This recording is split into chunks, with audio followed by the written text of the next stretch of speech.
Virgo like what? There's nobody on, so you can talk. No, I was wondering I if you're hearing. think. I was wondering if you're hearing my Yeah, fan. man, I'm ready. Can you hear the fan? Like, is No, it? Is okay. Good. no, no. There's no fun. Wonderful.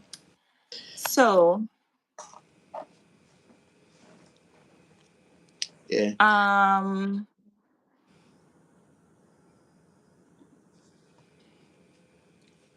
Okay. I think we should just start, and then when people drop in, wherever they drop in on the conversation, no problem. Yeah, and it actually gives us a good opportunity to like build on the topic. You know, I've been thinking about it a lot. Since like we had a discussion, and it's actually so much broader than like what we thought earlier. Um, it, in terms of um, all right. So because when you start to talk about all right, so the topic first of all is you want to introduce the topic to the audience. Mm-hmm. Faith still standing.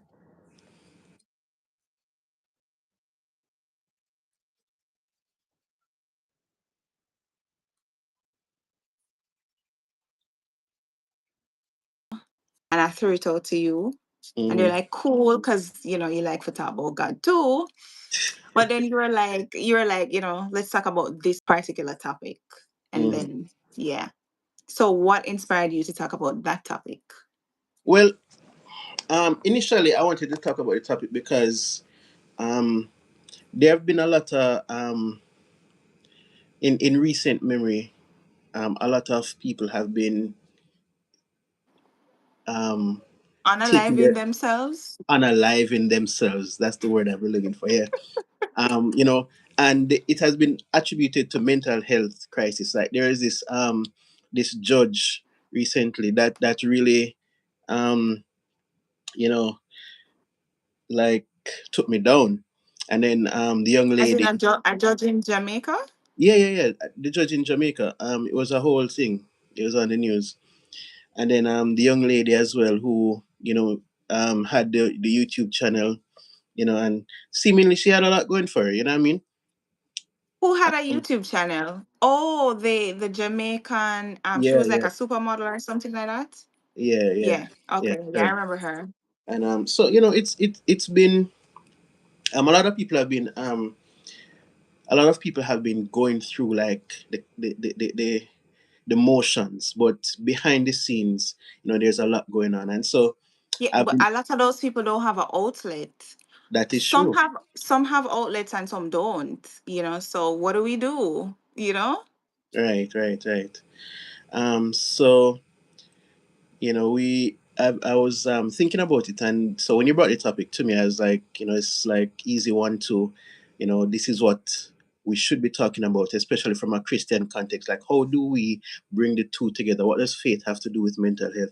And that's a lot of one thing that I don't think we address a lot of the times, right?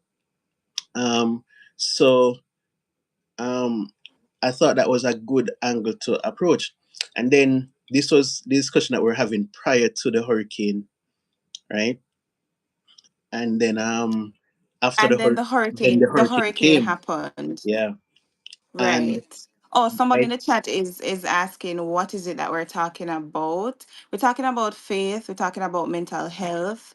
Um, I'm from Jamaica, and I don't know if you know, but we had a hurricane the other day. So we figured we'd talk about it now more than ever because a lot of people are struggling with that. So you right, can continue.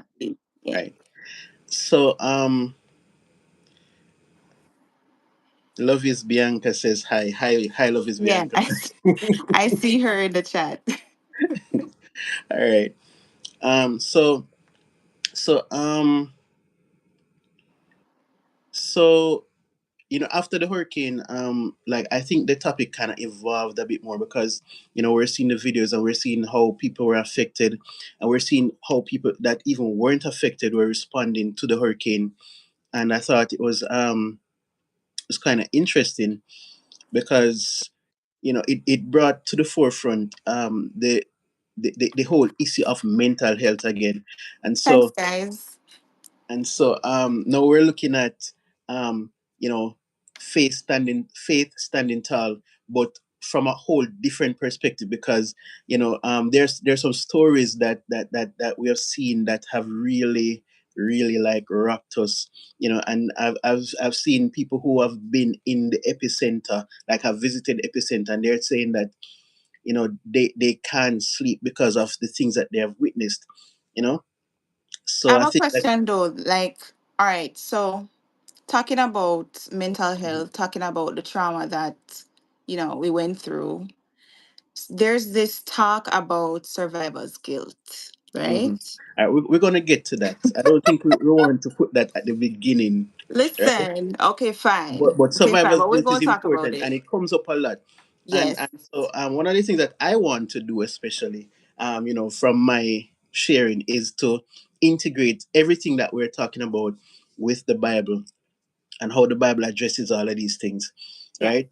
Because sometimes the wind outside stops blowing, but the storm in your mind It's continues to still rage. there. Yeah. Yes. And so it's important for us to find ways to calm the storm, right? Whether you were directly impacted, or you witness the impact it had on the lives of the people and infrastructure, right?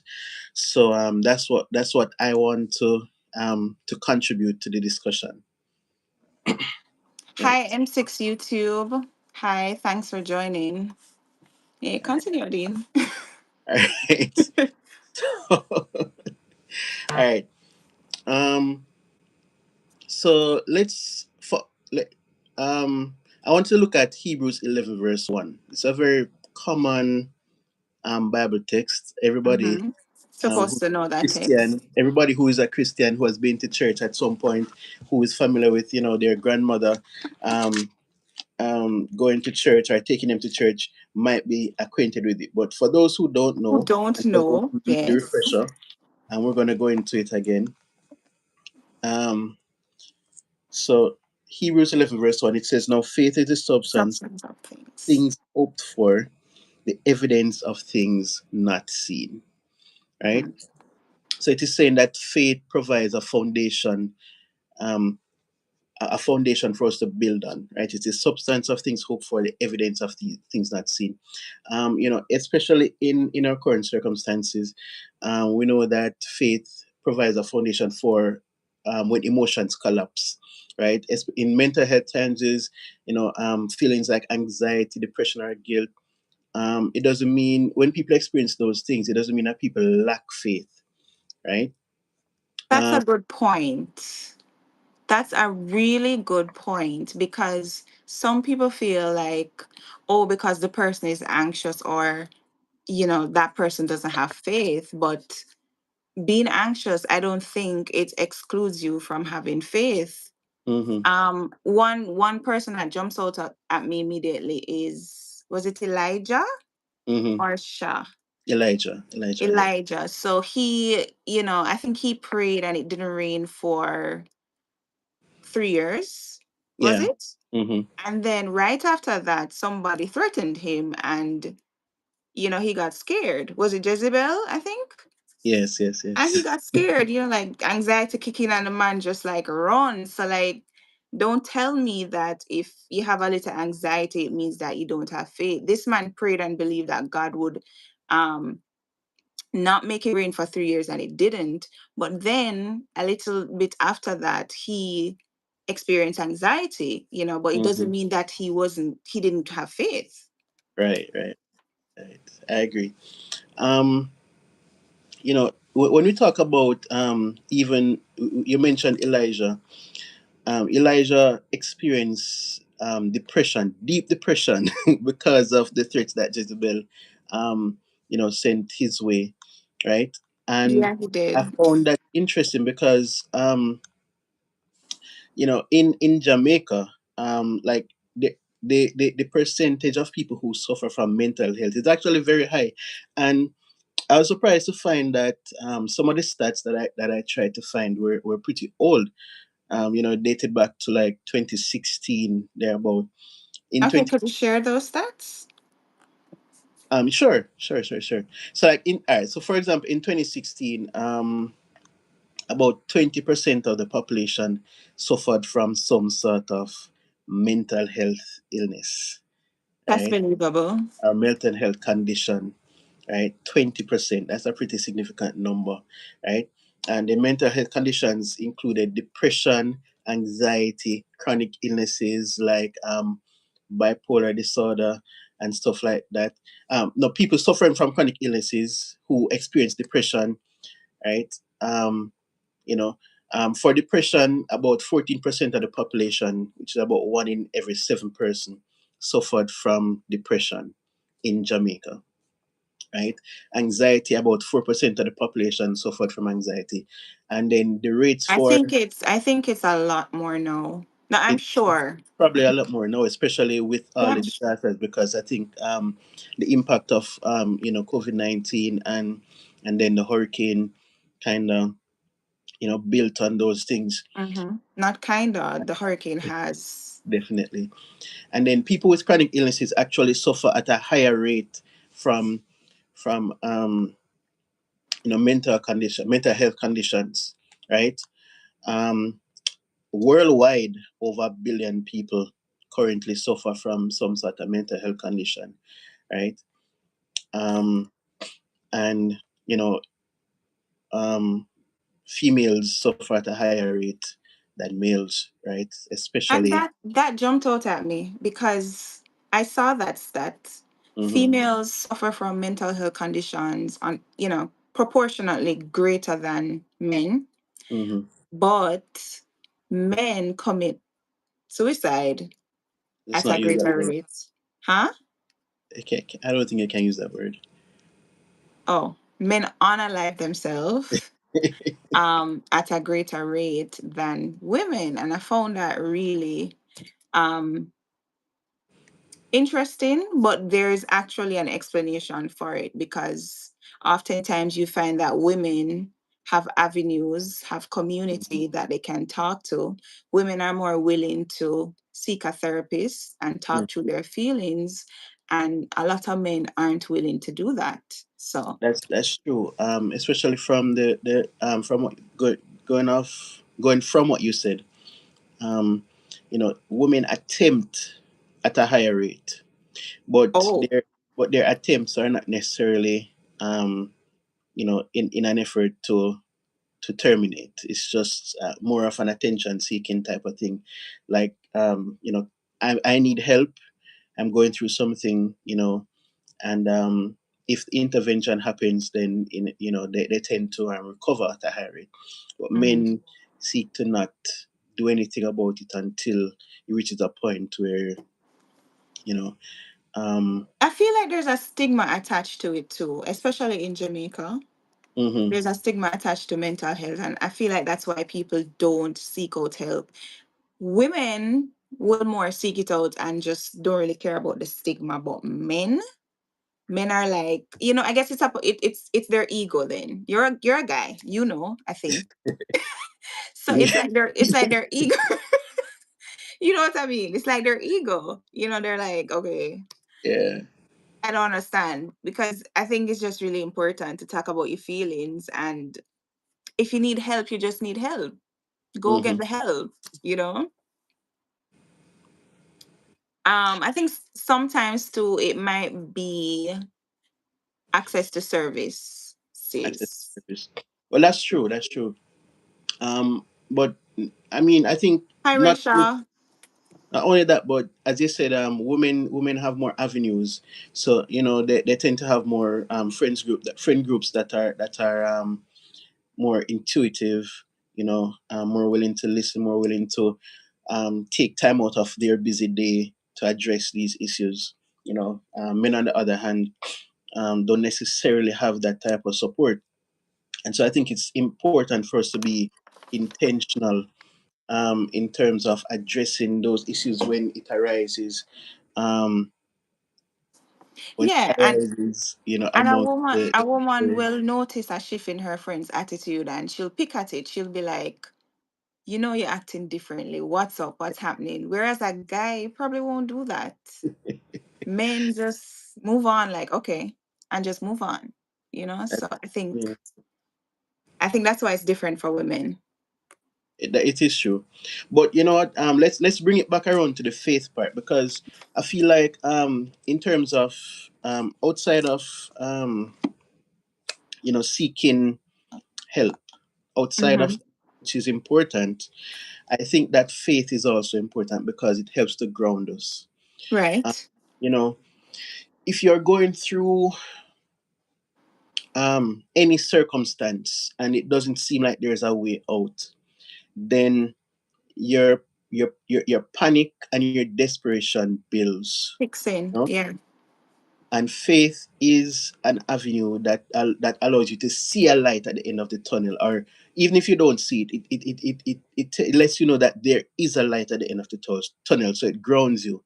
So your desperation doesn't get as as frantic.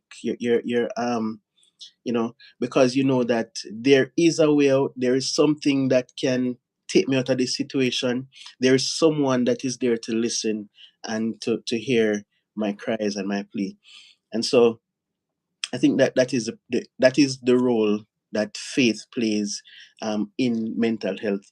There are a lot of times when people will talk about crying out in prayer, you know, Hmm. and when they feel like they have no one else to talk to, right?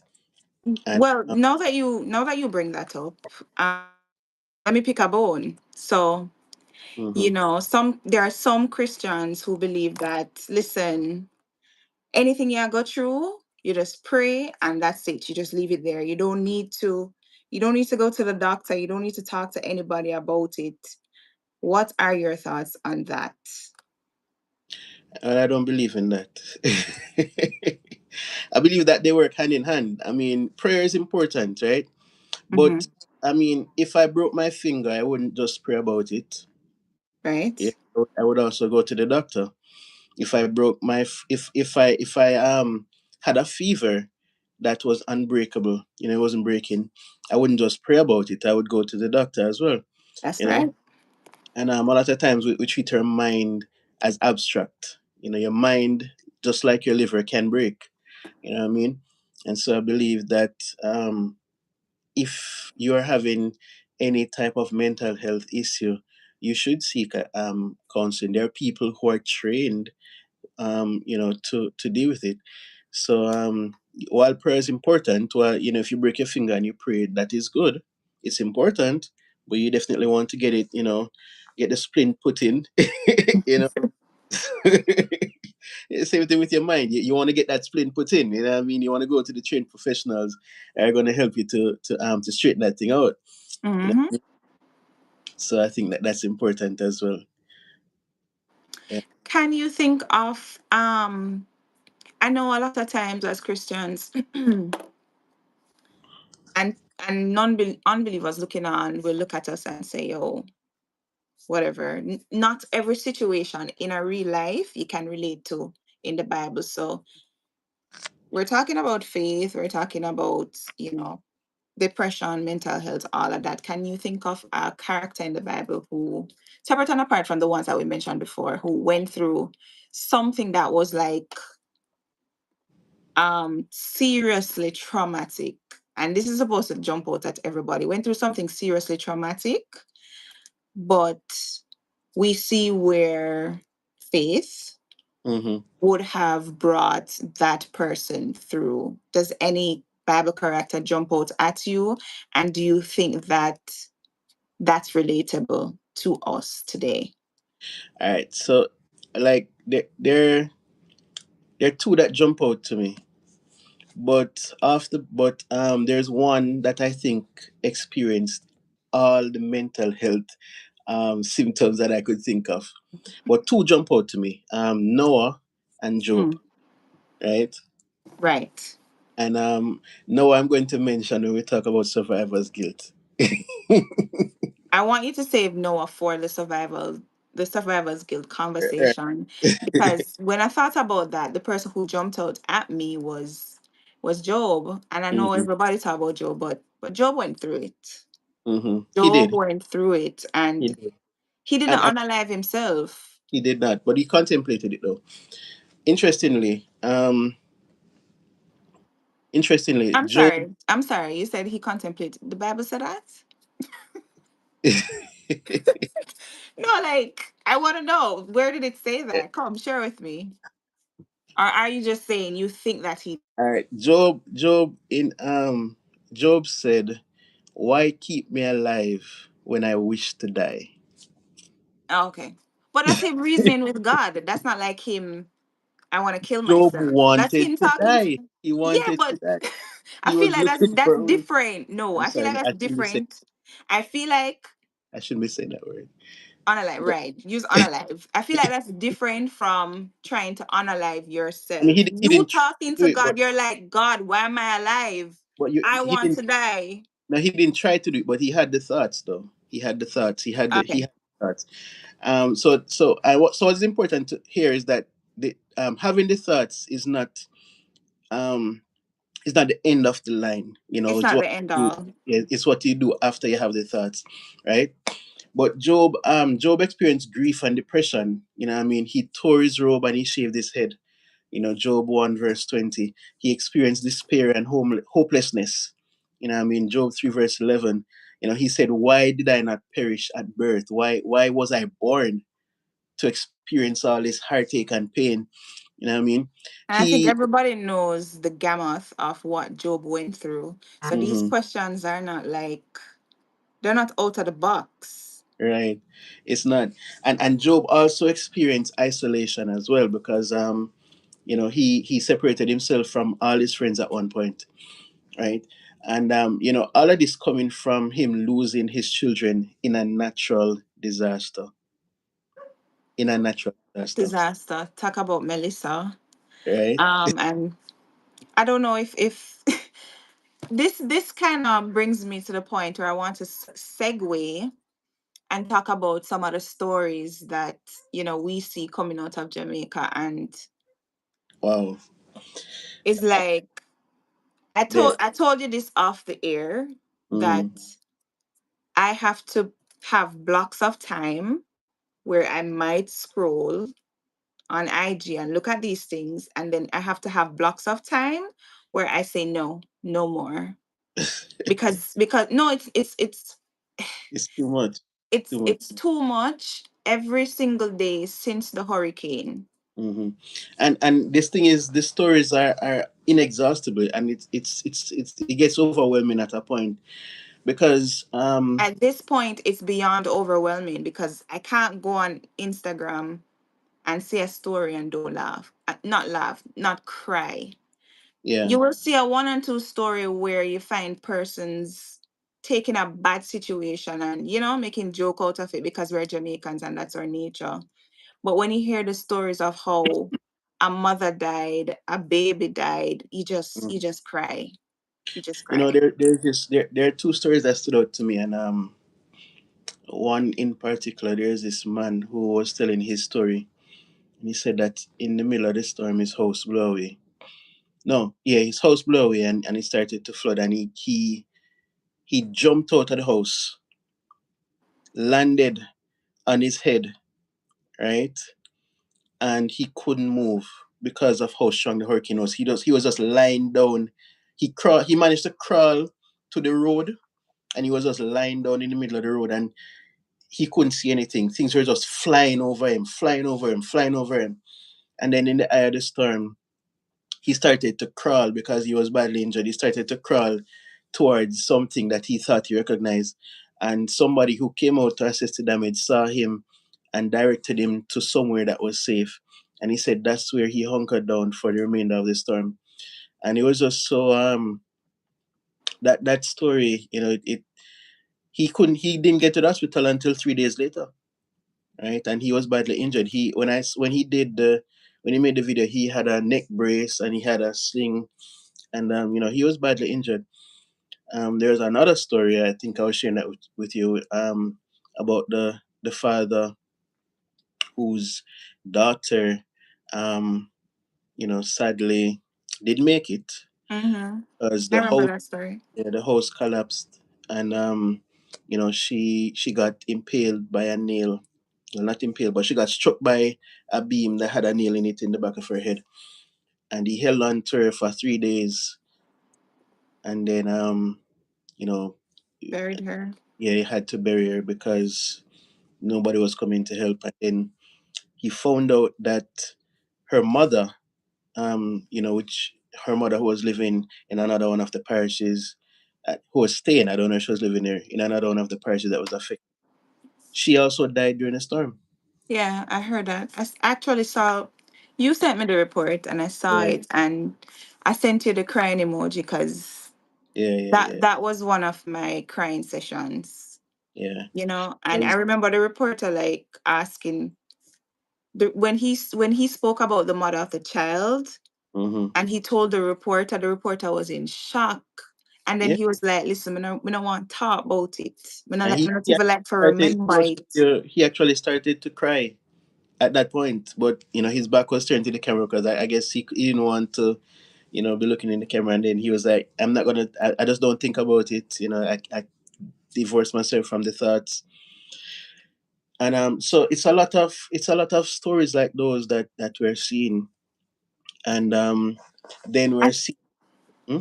No, now, continue. I was gonna try to connect, the pain that persons are going through right now with Job's story. Mm-hmm. Job was a man of faith, but we realized that he suffered pain. Mm-hmm. And so likewise, those of us who are here, certainly us in Jamaica, Mm-hmm. we're going through a really rough time now. We're going through painful situations, but it doesn't mean that we don't have faith and we don't have hope, So, And one of the things that stood out to me with Job's situation was that Job never hid his mental anguish from God. He cried out to God, he questioned God, he argued, but throughout all of it, he remained faithful to God. You know what I mean? And so I just want to say that it is important for us to cry out sometimes, to deal with the pain. It's important for us to grieve in a healthy way. You know what I mean? To question God even, because questioning God is not a sign of lack of faith. You know what I mean? God has the answers, right? God gave Job answers. And so we might have to turn to Job's story to find the answers that we're looking for as well. But sometimes that's what faith looks like in a mental health crisis. You know, it means just staying honest with God while holding on. Faith doesn't silence the pain that you're feeling, you know, but it gives you permission to bring your pain to a safe place, you know, and in that safe place you can unravel and deal with it in a way that is healthy, and God will be there with you throughout the pain. I'm reminded of the three Hebrew boys in the midst of the fire. God was there with them throughout it all, right? So that's something that I think is very important to hold on to. yeah, I think so too. Can we talk about Noah? Like, I'm itching to get All right, so you here. want to get to the survivor's guilt. Yeah. So All right. I want to talk about Noah and, from your perspective, what he went through. And then we can go into survivor's guilt and what is it all about? And I'm going to talk about, probably a practical experience of survivor's guilt. You can talk about yours too. Because some people feel like only certain persons can experience it. So let's talk about Noah. All right. So you have to remember that Noah um, was alive for a very long time. Mm-hmm. During that time, he would have made many connections. Even though he was a man of faith, right? Those around him weren't necessarily that. But regardless of that, he's still human, and no man is an island, right?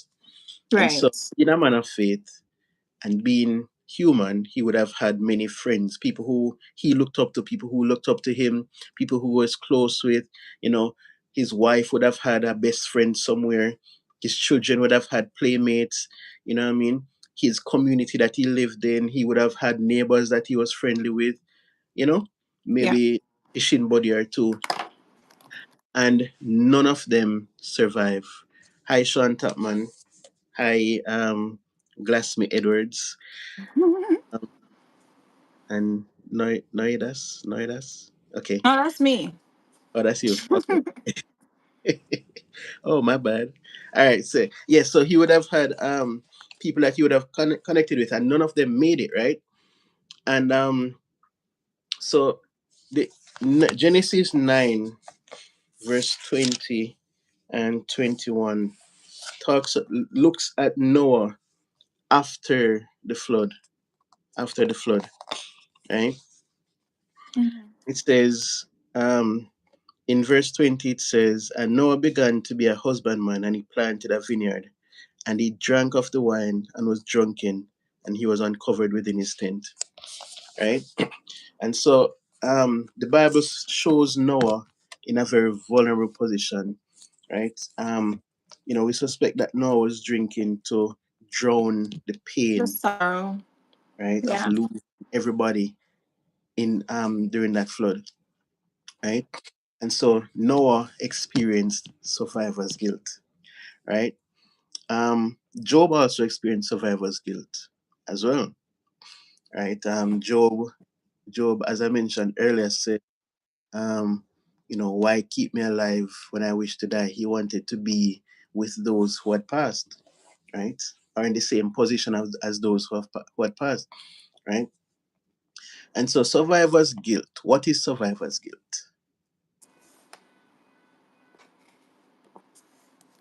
You want to address that, or you want me to take it? I mean, okay, in a nutshell, it's pretty much what the words say. You would have survived a traumatic experience, whether it's a hurricane, it can be a car crash, some other accident where others were involved, others died, Mm, but somehow you survived.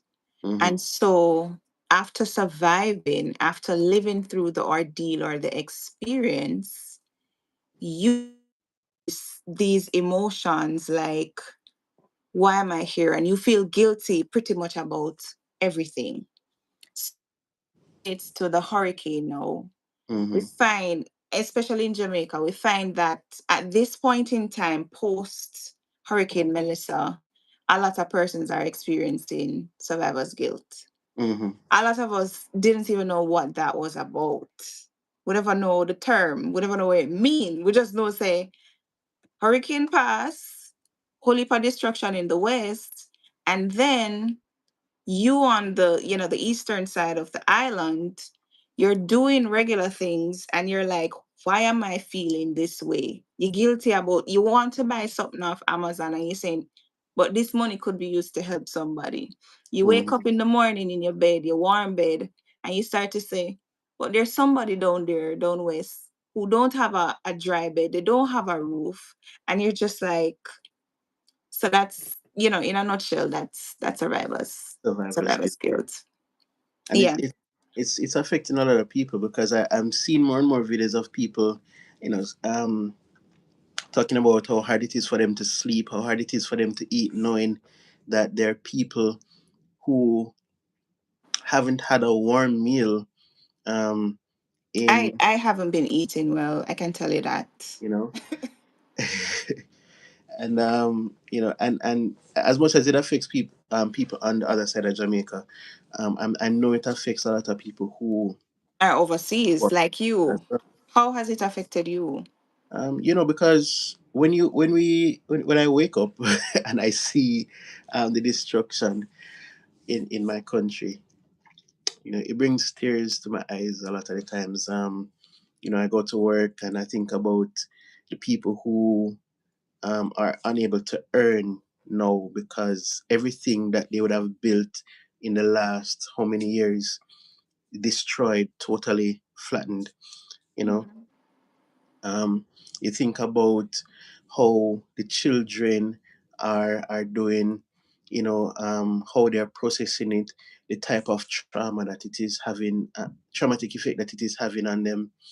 Um, you know, you think about the mothers who are worried not just about themselves but about, Their their children, children. you know, people who haven't been able to connect with their families. Um, especially I see some of the older people who have been affected, and then um, when I see like some aid. You see the aid going in, and I see the people swarming the aid trucks, and I think to myself, um, do they remember the less fortunate? Because the people who can swarm, who have the energy to swarm, they are the more fortunate in that situation. But what Yeah. about those people who have been marooned for days? I And think don't about, have anything to eat. Yeah. there are people who have not yet been contacted, are unable to be reached because they're still marooned, and it's been over a week since the hurricane has passed, and so that it weighs heavily on you. You know, you're wondering, um, you're in a position, because as far removed as you are, I'm even more far removed, and so I see these things, and I want to reach through the screen and do something, but I'm unable to do so, and you want the authorities Move quicker, to move. You faster want to get to fast, everybody. do Yeah. something. You want them to do something. It's almost as if you're screaming at them like, "Do you see this? Yeah. Who do I send this to? Because somebody needs to see this." You know what I And mean? it's so much. Like Yeah. the suffering is so great. Right. You know. Um. And I follow this one MP from South St. James, because she has the constituency that my grandparents came from. So I Mhm. still have some family down there, and based on what I hear, it's almost as if those people still have not been contacted yet, right? So it's a lot going on, and I want to I want to kind of go back to Job. Um, Job experienced complete loss, right? We said that. But mhm, one of the things that Job did not do was curse God. he did He not. never did that. And I think I can understand, I think I'd be angry with God. I'd express. We spoke about this earlier, to make sure that we vent our feelings to God and don't keep it on the inside, don't bottle it up. Hmm. So, if I was on the West and I experienced a lot of what those people experience, may I go talk to God, and may I go feel angry. Well, that's it's good that you bring that up, because the Mhm. question a lot of people ask, and I've seen it, is why does God Just allow it ask- to happen? Now let me help you with that question. They say, why does a good God Hmm. allow bad things to happen? That's what you said? Yeah, yeah, that's a good question. You know what? I'm gonna preface this. I'm gonna answer say two things Mm-hmm. about this, right? So the first thing I want to say is, there have been many, many, many instances where we have had hurricane near misses. Yeah. And while we had hurricane near misses, A our lot of other other Caribbean places. counterparts, and even here in America, never had a near miss, they had a direct hit. And we never asked God during those catastrophes why He allowed bad things to happen to good people. We never asked because we were spared. So, is it fair for us to take that stance now that we are the victims and they are spared? I mean, I Do we only I ask the question? Do we only ask the question when we are the victim, or is the question asked because we empathize with those who are who are also victims, when they are victims and we are not? You know what I'm saying? I don't think so, being here, having gone through Berry last year Mm-hmm. and a number of near misses the year before. Mm-hmm. Um, I don't think the question, I guess probably because I wasn't really, you know, directly impacted, meaning I think the West was the place that was really impacted by burial as well. So a lot of routes in St. Elizabeth went. Mm-hmm. I don't think though that their question was necessarily why God allow bad things to happen to good people. I think they just generally question why do these things happen. And for me, I don't compare, myself to say another country then, Mm-hmm. right? So for example, when this hurricane was coming, I prayed for it not to come here. Mm-hmm. But I wasn't praying, God send it to another country. Me never want it come here. In hindsight, I should pray, God don't send it here, don't send it to no other country.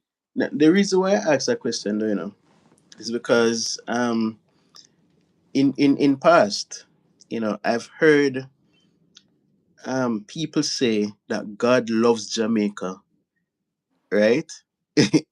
And that's why the hurricanes don't come to Jamaica. And so we have He adopted. does. He does. I, He loves I all the countries in the world. I think that we have put it to a point where we believe that he loves us the most, and so he would never send a hurricane on our shores, right? Um, but the truth of the matter, though, right, in indirectly addressing the question, is that we actually live in a fallen world, right? Romans 8, verse 22 to 23 says, all creation groans, Mhm. right? So natural disasters, diseases, unalivings are all symptoms of a broken creation awaiting redemption, right? And the suffering reminds us of two things. It reminds us that we're not in control, and it Mhm. reminds us that we live in a sinful world, right? Second Corinthians 1 verse 8 to 9. Second Corinthians 1 verse 8 to 9. It says, We the spirit of life, that we might not rely on ourselves but on God. Mhm.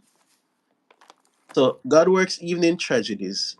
Um, you know, to bring about good. And if you look at Genesis 50 verse 20, it says that you meant it for evil, but God God meant meant it it for for good. good. So Yeah. even in a disaster, God can bring about compassion, community, which is important. As I've been seeing a lot of community in Jamaica Happening. Right. and renewal, right? And we're gonna tie that into the survivor's guilt because um, if you look at um, Esther 4 verse 14, right? Um, Mhm. it says, for such a time as this. So this is a time that God wants to do something in the minds and in the lives of Jamaica, People. Yeah. I right? agree with that. I Not really just do. those who were affected, Mm-hmm. but those who Why witnessed, not? Yeah. right? Those who are witnesses to the affliction, right? So mm, yeah. So God may have preserved us so that we may be the ones to bring about healing and the healing or the hope that others need. Right. You and I are here now doing this program, right? And somebody might see it and find some sort of hope, some Hope. sort of solace in it, right? And the Bible calls on us to bear each other's burdens, right? Not just the stories that are to be told, because a lot of us are enjoying the stories, but we're supposed to. Right now, we're being called upon. Enjoying the stories. I mean, some people are enjoying the stories, but when I say enjoying the As stories, in the stories of suffering. when I say enjoying the stories, I mean, the content, in terms of consuming the content, because Okay. a lot of people are on like this intense content search to see what's happening when we're, you know, so we're not just called upon to bear the burden in terms of sympathize and empathize, but there are financial burdens that are being, that are mounted right now, that these people have to bear. There are physical burdens that we're going to have to bear as well with them. You know, so we might have to go down, and we might have to sleep in a tent while we help them to rebuild. Um, you know, that's something that we have to consider. We might have to adopt, um, the children, so that we may be able to send them back to school, So because here's a question before you move on Mhm. that I want to kind of posit at this junction. So, you know, one end of the island has been severely impacted, the other not so much. And persons on the other end, most of them are experiencing survivor's guilt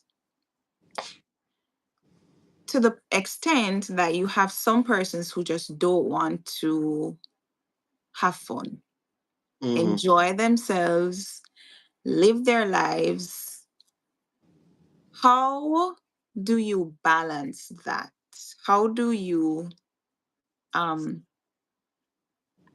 have empathy for others, be Jesus's hands and feet as Christians and help them, but still enjoy living? Okay. Well, how do you enjoy after? Um,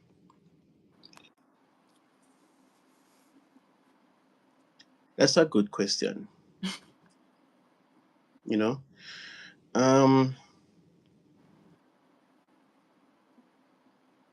it is it you have dealing with survivor's guilt is has to be a multifaceted approach. Um, I believe that one of the things that you have to do is to realize that s- putting yourself under immense stress because you cannot do anything doesn't help anybody, including you, right?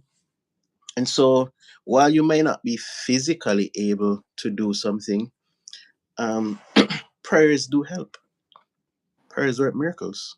You know, while you may not be able to be physically present, um, you might be able to connect with um, some organization that can, and you might be able to donate something. It might not be any large sum, you know. It might be some shoes, it might be some clothes, might be maybe you can go and find people who are willing to donate as well, and you put them together. So maybe if you only have a pair of shoes that you can send, find somebody with a pants, find somebody else with a shirt, and send a full suit down. This might be the only thing that you can donate. You know what I mean? um you might be able to there are different ways that you can help, you know. But stressing yourself over something that you cannot help isn't the best way to deal with any crisis, And it's not going to help anything. and it doesn't help anything or anyone. One of the things that you might have to do as well is to seek professional help, because sometimes survivor's guilt manifests itself in a way that is causes deep depression, right? To As we yourself and to others. right as we saw with Job and Noah, right? And so professional help might be something that you need to seek in order to overcome that hurdle, right? And if it gets to that point, then I would urge you to do it, because you don't want to find yourself in a position where you're not able to help, but you're also becoming a burden to those who should be helping others, but now have to redirect their energies to helping you, right? So that's something that I would I say also, as individuals, just to be open to. Mm-hmm. because I think earlier we spoke about um, women unaliving themselves less than men Mm-hmm. because they have community. Their friends might pick up on, an attitude change or something, and they'll talk them through it. I think we need to be open to suggestions from friends, whether male or female. So your friend might pick up on something that's happening with you and say, "Hey, what's happening here? Why are you behaving this way?" Be open to talk about it, Mm-hmm. and if it's suggested, be willing to talk to somebody to walk you through the feelings, to unpack them, Mm-hmm. and to just process them, because a lot of what we're seeing, especially in Jamaica, is because people aren't processing their emotions properly and they're not talking to anyone. So you have that challenge. So I would say we need to be open as well. Okay. Yeah. That's I think that's very important. Sharing. It builds community, and it also Mhm. helps us, like as you mentioned. So now we're on to, since you touched on a point. The question is the question that we're asking is God still good? Mhm. Is God still good? I mean, God is still good. God is always good. He Um, is, isn't this we can talk about what I'm gonna talk about in full, but stuff like this, he? traumatic events, hurricanes, climate change, all of that, it really highlights the great controversy. Like I said, we can't talk about that now. That's a whole topic by itself that we can probably talk about on another episode. But it shows you, well, for those who are looking with the spiritual eye, that there is something else at play. If you're not looking with the spiritual eye, you're going to say, or you're going to blame God for the bad things happening to people. But if you're looking with your spiritual eye, you understand that there is a good God who exists, but there is also Satan who is doing these things to people. So Mm, there's that. true, true, true. That is true. You know, um, I'm reminded that even though all of this is happening now, we are not isolated in tragedy. You Mhm. know, and even though we're not isolated in tragedy, we're also not isolated in God's outpouring of mercy and blessings as well. You know, um, as I mentioned before, in the Bible says that all creation groans, right? And so we're seeing that this Melissa was the strongest storm on record, but over in other areas of the world, they're experiencing intense typhoons as well, Yeah, I right? was looking at that Philippines, right?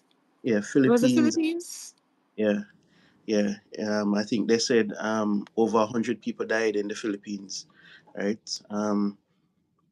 In Vietnam, there have been several deaths as well, associated with a very strong typhoon there, right? Mhm. And so a lot of things have been happening, but God reminds us that His mercies are new every Good morning, morning. Great is his faithfulness. not some mornings. Every morning, God's mercies are new, right? Jeremiah, like many people, saw disaster. He saw destruction everywhere, right? But his faith reminded him that mercy still rises in ruin. And so he wrote in Lamentations 3, verse 21 to 23, "This I recall to mind, therefore I have hope. The Mm-hmm. Lord's mercies are new every Every morning," morning. right? And so God's goodness is not proven by what happens to us, it is revealed by what He does in us when everything else is gone, Mm-hmm. right? And so I think that one of the things that we want to do is from a spiritual perspective, help people with some practical mental health tools, Mm-hmm. right? Um, I wanted to, before we wrap up, because we have like a couple of minutes left.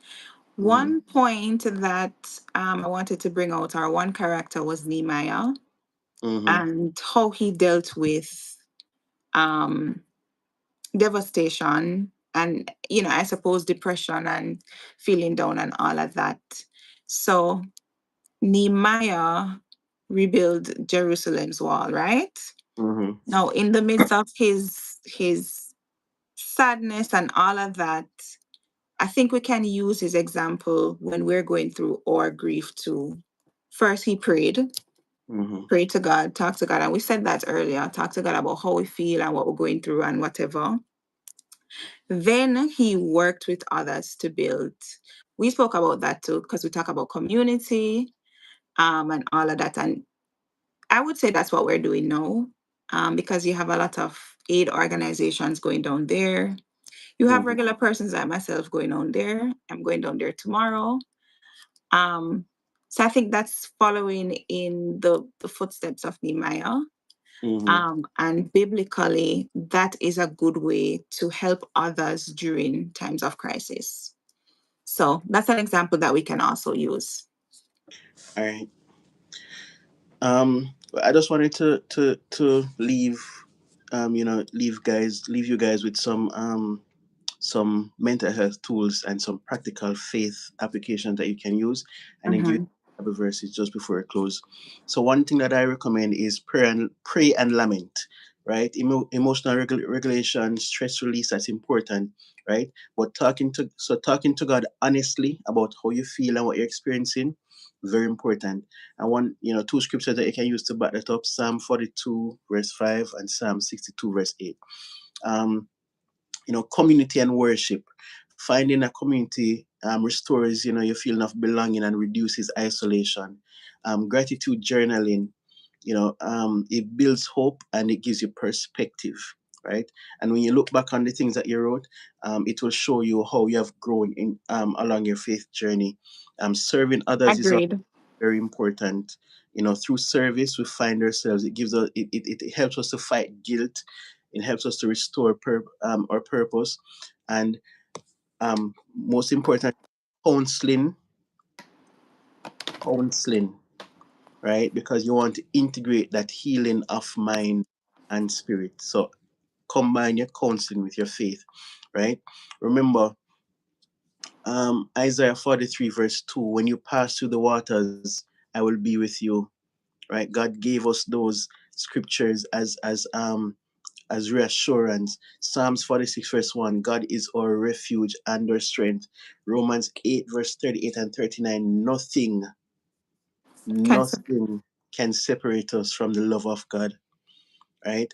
Very important, especially as we go through um, you know our crucibles. So I just want you to bear those in mind. Right? Mm-hmm.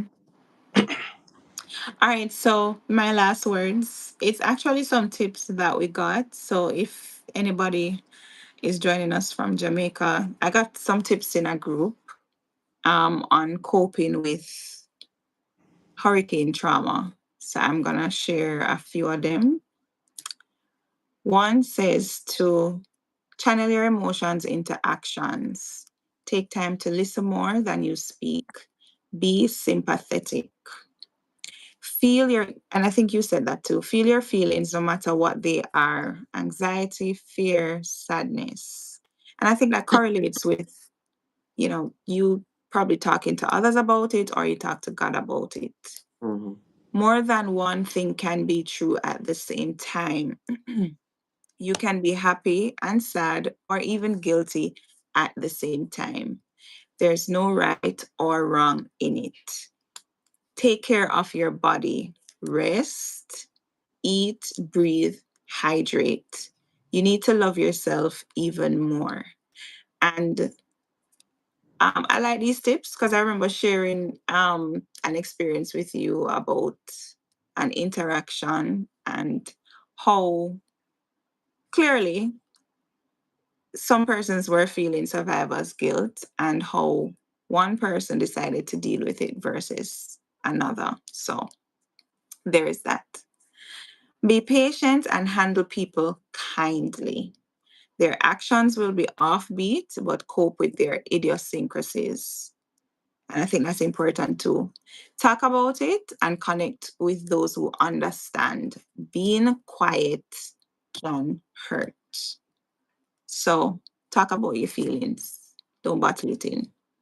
And that goes for you more than it goes for me, Odin, because the data says that males hold their emotions in more than females. So those are some tips. So thank you for joining, Odin. Thank you for being my guest. It was great to have you. I know the session was informative. I see a couple people subscribe and a couple persons commented. So that's good. Um, I hope we can do this again soon. We might not be talking about this topic, or maybe we will. I don't know. But certainly we should do this again soon. So thank you. I'm going to end the live now and I'll see you guys in the next one.